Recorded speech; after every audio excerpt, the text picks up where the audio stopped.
This cargo ship is being torn apart by a massive storm, and it is only minutes away from sinking. A massive cargo ship is taking on water, and the veteran rescue swimmer refuses to leave the crew to die. The cargo vessel is being torn apart by towering waves. The captain orders his men to abandon ship. They are tossed into the freezing, violent ocean. Miles away, the returning rescue chopper intercepts their distress call. Protocol dictates they return to base immediately. But the veteran swimmer argues that rules don't justify abandoning dying men. What do you think, Ben? When we go home, they die, Bill. They radio command and bank the chopper directly into the hurricane. Rain lashes against the windshield as they reach the coordinates. Looking down, the crew's hearts sink. The sailors are tied together by a single rope. They float lifelessly in the churning foam. Refusing to give up, the veteran prepares to drop into the water to check for pulses. Suddenly, a red flare shoots up from the dark swells. The crew's faces light up with hope, but the pilot shouts a grim warning. They only have 5 minutes of hover time left.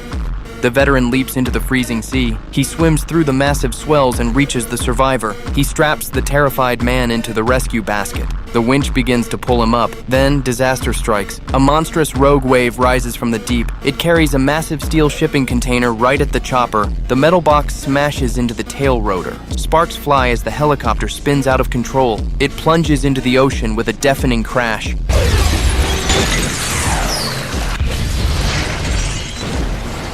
The sinking wreckage instantly drags the survivor in the basket down to the abyss. The veteran is thrown violently underwater. He fights his way back to the surface, gasping for air. Debris litters the violent waves. He spots one of his crewmates clinging to wreckage. Out of the 6-man rescue team, only the 2 of them are left. Back at command, the radio goes dead. The operators scramble, but the storm is too severe to launch another chopper. Hey, saw that too? It's already low on fuel. I don't care, I haven't cut an engine. I wanted to know he's not alone out there. They manage to divert a passing cargo plane. The plane roars overhead and drops a yellow life raft into the water, but it cannot stay to help. It is also running on fumes and must fly away. The veteran drags his badly injured friend toward the inflatable raft. They haul themselves over the rubber sides. For hours, they are tossed around like insects in the massive swells. The freezing rain beats down on them. When a rescue boat finally cuts through the fog the next morning, it is too late. The veteran sits frozen in the raft. His friend has succumbed to his injuries during the night.